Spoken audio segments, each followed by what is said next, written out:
I wired $2 million into Blackstone Industries on a Tuesday morning in March. $2 million that would change everything, though I didn't know it at the time. Marcus had come home the night before with red eyes and shaking hands, looking more broken than I'd ever seen him in our 23 years of marriage. "We're losing everything, Madeleine," he said, his voice cracking. "The company, the house, my family's legacy, everything my father built." I held him while he cried, feeling his shoulders shake against me. This was the man who'd built a successful business, who'd never shown weakness. Seeing him like this broke my heart.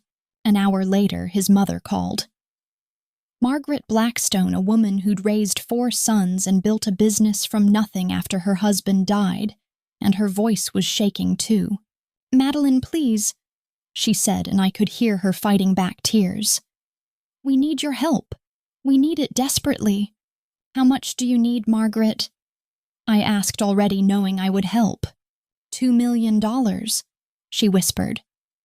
"It's everything we have in liquid assets from Robert's life insurance, but it would save us. It would save everything." I didn't hesitate for even a moment. I'd sold my father's real estate portfolio 6 months earlier, and the money had been sitting in accounts waiting, earning nothing. This was family after all. The next morning, I walked into First National Bank, where I'd been a customer for 15 years. Jennifer, my banker, looked concerned when I explained what I needed. "Madeleine, this is a very significant amount," she said carefully, her pen hovering over the wire transfer form. "Are you absolutely certain about this?" "It's for my husband's company," I explained. "They're in serious trouble and this will save them." She nodded professionally, but I could see the worry in her eyes as she processed the paperwork. The wire went through at exactly 11:47 in the morning. Marcus called me 20 minutes later, and I could hear the relief flooding through his voice. "It's done, Madeleine. God, you saved us. You actually saved us." That evening, his entire family came to our house for dinner. It felt like a celebration, like we'd all weathered a terrible storm together. Margaret actually cried when she saw me. "You're an angel," she whispered, gripping my hand so tightly it almost hurt. "A true guardian angel." His brothers David and Tom couldn't stop thanking me. David raised his wine glass and said, "To Madeleine, who proves that family isn't just about blood." Tom nodded enthusiastically. "Your real family, Madeleine, the kind that matters." Marcus squeezed my shoulder and kissed my cheek tenderly. "I love you more than you'll ever know," he murmured in my ear. I felt warm and complete that night. I'd saved them. I'd saved us. But the following Tuesday, everything changed. A FedEx truck pulled into our driveway, and the driver handed me a thick legal envelope addressed to Blackstone Industries. I wasn't expecting anything, but I signed for it and carried it inside. The return address showed Peterson Wells and Associates, a law firm I'd never heard of. Inside were corporate documents filled with dense legal language that I almost set aside. But something caught my eye, something that made my blood run cold. There was a highlighted section near the bottom of one page that read, "Upon finalization of dissolution of marriage between Marcus James Blackstone and Madeleine Elizabeth Blackstone, all assets and ownership interests revert exclusively to Blackstone family members as defined in the original Articles of Incorporation. Dissolution of marriage." The words didn't make sense. I read them again, then again, my hands beginning to shake. I flipped through the pages, frantically finding more references that made my heart pound. Post-divorce asset protection, spousal claim elimination, Nevada jurisdiction confirmation. Nevada. We lived in Connecticut. We'd always lived in Connecticut. With trembling fingers, I grabbed my laptop and searched Nevada divorce records. They had public access, and the search was simple and devastating. Marcus James Blackstone versus Madeleine Elizabeth Blackstone. Filed September 15th. Finalized February 28th. February 28th. 2 weeks before I'd wired the money. I stared at the screen in disbelief. We were divorced. Legally divorced. Had been for 6 months. And I'd never known. My hands were shaking as I called Marcus. "Hey, beautiful." He answered, his voice warm and loving. "What's up?" "Where are you right now?" I asked, trying to keep my voice steady. "At the office. Why is everything okay?" "I need you to come home, now." "Madeleine, what's wrong? Just come home, Marcus, please." He arrived 40 minutes later, and I was sitting at our kitchen table with the documents spread out in front of me. The moment he saw them, he stopped walking, and I watched all the color drain from his face. "Madeleine," he started. "Sit down," I said quietly. He didn't move. "Sit down, Marcus." My voice was calm, but there was steel in it. He pulled out a chair and sat carefully, avoiding my eyes. "When were you going to tell me?" I asked. The silence stretched between us like a chasm. "When Marcus—" It's complicated," he said finally. "Complicated." I laughed, but there was no humor in it, only sharp, bitter pain. "We're divorced, Marcus. How exactly is that complicated?" "We needed the protection," he began. "Protection from what?" "From the bankruptcy. If we stayed married, your assets would be at risk." "My assets?" I said, leaning forward. "You mean the $2 million I just gave you?" He flinched as if I'd struck him. "Madeleine, please let me explain. Explain how you divorced me without telling me." "Nevada law allows it if one spouse can't be located." "Can't be located." My voice rose despite my efforts to stay calm. "I live here, Marcus, in our house, at the address you've had for 23 years. The law says—" "You lied to me," I interrupted, my voice returning to that deadly calm. "You forged documents. You committed fraud." "No, listen to me. How long have you been planning this?" I asked. Another terrible silence. "How long, Marcus?" 6 months, he whispered, "before the company got in trouble." He nodded, unable to meet my eyes. "So this was never about saving the business, was it?" "It was both things. It was theft." I stood up slowly. "Premeditated theft." "Madeleine, please, you have to understand." "Get out!" "This is my house." I smiled then, and it must have been a terrible smile because he actually stepped back. "Actually, Marcus, it's not. Check the deed. My father bought this house. My name only." He stared at me in shock. "You have 1 hour," I said calmly. "Take what's yours and leave the rest." "Where will I go? I don't care anymore, Marcus. You're not my husband. Remember, you made sure of that 6 months ago." After he left, I sat in the silence of what had been our home and made a decision. I wasn't going to scream. I wasn't going to cry. I wasn't going to call the police or hire lawyers or make this public. I was going to handle this myself. That night, I began my research. I learned everything there was to know about Blackstone Industries, their debts, their creditors, their vulnerabilities. The company owed $3.2 million to various lenders, with the primary creditor being Meridian Financial, at $1.8 million.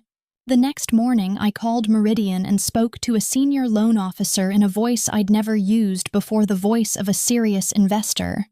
"I'd like to discuss acquiring distressed debt," I told him. "I represent a private investment group that specializes in these situations." Within hours, I was sitting in their downtown office wearing my best suit and carrying a leather briefcase filled with financial statements for shell companies I'd created overnight. The loan officer was impressed by my portfolio, and even more impressed by my offer to pay 115 cents on the dollar for debt that normally sold for 30 to 50 cents. "We have specific plans for the collateral," I explained when he asked about the premium price. "The building sits on prime real estate, perfect for redevelopment. By the end of the day, I owned Blackstone Industries' primary debt. But Marcus wasn't going to go down without a fight. A week later, he called me with desperation in his voice. "Madeleine, we need to talk. I hired a lawyer, a good one." "How interesting," I replied. "The Nevada divorce there are grounds to overturn it. Fraud, lack of proper service. You were never legally notified. Continue. We can prove you were deliberately deceived. The court will void the divorce. And then what, Marcus? Joint property. You'd own half the company. You can't foreclose on yourself." It was clever, I had to admit. But not clever enough. "Marcus," I said slowly, "do you know what makes a good strategist?" "What?" "They plan for their opponent's moves. I spoke with 3 divorce attorneys before you hired one. The Nevada divorce is bulletproof, you made sure of that. Your lawyer is taking your money to pursue a case he knows he can't win." The silence on the other end was deafening. "Call him," I continued. "Ask him about statute of limitations. Ask him about the doctrine of laches. Ask him why he wants a $50,000 retainer for a case worth $2 million. He hung up but called back an hour later, defeat heavy in his voice. "You're right. The lawyer says there's no way to overturn it." "I know. There has to be another way, Madeleine." "There is. Pay me back, with interest." "We don't have that kind of money." "I know that, too." The next morning, Margaret called me. His mother trying one last desperate play. "Madeleine, honey, can we meet just to talk?" We met at a coffee shop downtown, and she looked older than I'd ever seen her, tired and worn down by the weight of what her family had done. "You're destroying us," she said without preamble. "I'm collecting a debt," I replied calmly. "This isn't about money, and we both know it." "It's exactly about money, Margaret. You loved Marcus once. That has to count for something. It counted for $2 million. She leaned forward, her eyes pleading. "What if we could pay you back over time, 5 years, maybe 10 at market interest rates?" I shook my head. "You borrowed my money under false pretenses. That's not a loan, Margaret. That's theft." "We didn't steal. You divorced your son from me specifically so you could steal my money. Then you looked me in the eye and called me daughter while you robbed me blind." She flinched but pressed on. "It wasn't supposed to happen like this. The business was going to recover. We were going to tell you eventually. Tell me that you'd stolen my money, that my marriage was a lie." "The marriage wasn't a lie. When did you first discuss divorcing me to protect assets?" Her silence was answer enough. "When Margaret—" "2 years ago," she whispered. 2 years. All those family dinners, all those conversations where they'd stopped talking when I entered the room, all those hushed phone calls they'd been planning this for 2 years. "All of it," I said. "Planning to steal from me for 2 years. Madeleine, please. Does Marcus know you're here?" "No." "Good. Because this is the last conversation we'll ever have." I stood to leave, but she called after me. "What about forgiveness, Madeleine?" I turned back. "You want forgiveness, return my money." "We can't." "Then you have your answer." But the family wasn't finished. David and Tom Marcus's brothers called that afternoon wanting to meet. They came to a restaurant with nervous energy and a proposal. "We want to buy out Marcus's shares," David explained. "Make you a partner in the business." "At what valuation?" I asked. $3 million for the whole company." I almost laughed. "I own your debt, control your suppliers, and own your building. Why would I need to buy what I already control?" "Because you're not a businesswoman," Tom said. "You're an investor. You don't want to run a manufacturing company."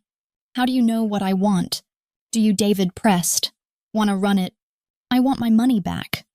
"We can't just write a check." "Then we have nothing to discuss."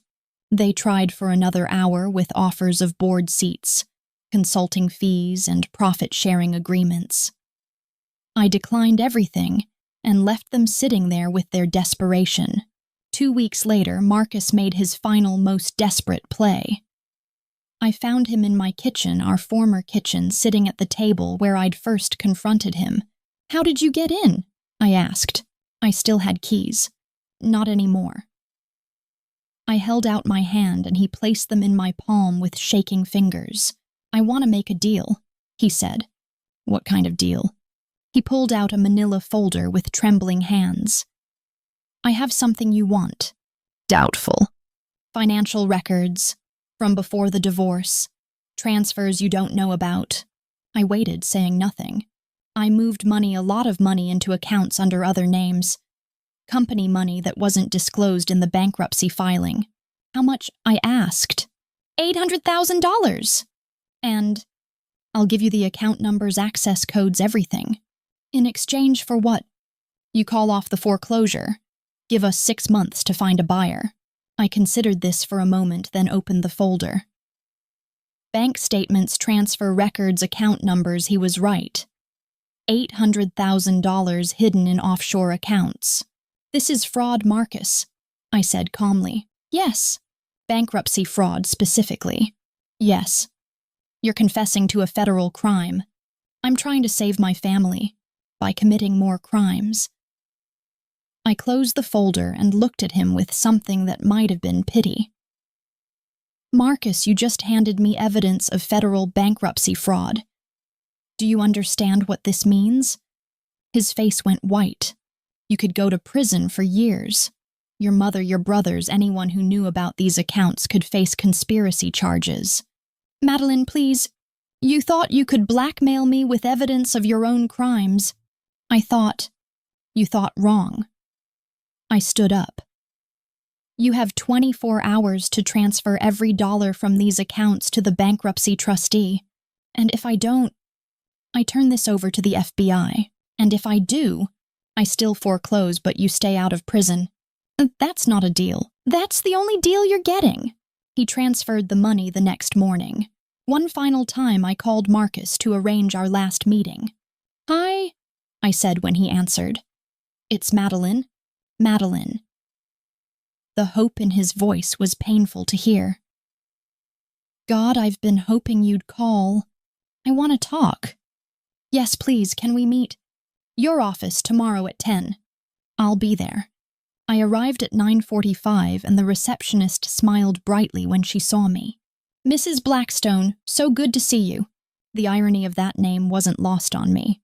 Is Marcus available? Of course, go right in.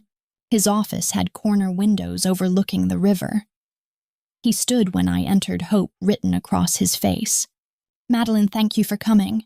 I sat down and placed a folder on his desk without ceremony. What's this? He asked. Open it. Inside were copies of 3 purchase agreements. I watched his face go white as he read. You bought our debt, he whispered. And your supplier and your building. Why, business. Madeleine, please. The debt comes due in 60 days, full payment plus interest. We can't pay that. I know. The supplier contract terminates in 30 days. You can't do this to us. I can and I have. This will destroy everything. Yes, it will. He leaned back in his chair, finally understanding. What do you want from us? Nothing. There has to be something. There is something. I stood up. I want you to remember this feeling. What feeling? Helplessness, betrayal, the moment you realize someone you trusted has been planning your destruction for months. Understanding dawned in his eyes. This is about the divorce. This is about theft, Marcus. About lying to someone who loved you.